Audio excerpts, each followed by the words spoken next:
ഇന്നത്തെ കളി വളരെ ടഫായിട്ടുള്ള ഒരു മാച്ചായിരുന്നു. അപ്പോൾ എന്നെ സംബന്ധിച്ചിടത്തോളം ഞാൻ 2 മാച്ച് ഇഞ്ചറി ആയിരുന്നു. അപ്പോൾ ഇതെൻ്റെ ഫസ്റ്റ് കളിയാണ് സൂപ്പർ ലീഗിൽ. അപ്പോൾ അത് വിന്ന് കിട്ടിയതിൽ 3 പോയിൻറ്റ്സ് കിട്ടിയതിൽ വളരെ സന്തോഷമുണ്ട്. അപ്പോൾ ഇത് ഇമ്പോർട്ടൻ്റ് പോയിൻ്റാണ് ഞങ്ങൾക്ക്. ഇപ്പോൾ ഫസ്റ്റായി ടേബിൾ ടോപ്പറായി. അപ്പോൾ ടീമും എല്ലാവരും വളരെ ഹാപ്പിയാണ്. പ്രത്യേകിച്ച് ഇത് ഫോഴ്സ കൊച്ചിയുടെ ഹോം ഗ്രൗണ്ടാണ്. അപ്പോൾ എവേ കളിക്കുമ്പോൾ അതിൻ്റെ ഒരു അവർക്ക് എന്തായാലും കാണികളുടെ ഭാഗത്തു നിന്ന് അത്രയൊരു ഒരു സാധനം ഉണ്ട്. അതെ, പക്ഷേ ഞാൻ കൊച്ചിക്കാരനാണ്. അപ്പോൾ എൻ്റെ ഫാമിലി എല്ലാവരും വന്നിട്ടുണ്ടായി. അപ്പോൾ ഞാൻ ഇവിടെ തന്നെയാണ് കളിച്ച് വളർന്നതും എല്ലാം. അപ്പോൾ എനിക്കത് ഒരു ഹോംലി ഫീലിംഗ് ആയിരുന്നു ഇവിടെ കളിക്കാന്നുള്ളത്. സോ പ്രൗഡാണ്. 3 പോയിൻറ്റ്സും കിട്ടി.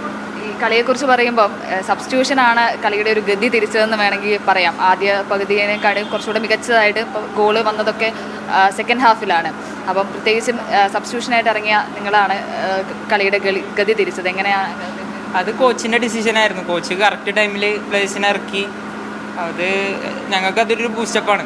എപ്പോഴും നമുക്ക് ആ ഒരു കോൺഫിഡൻസ് തരായിരുന്നു കോച്ച്. അപ്പോൾ അതുകൊണ്ട് ആ റിസൾട്ട് കിട്ടി.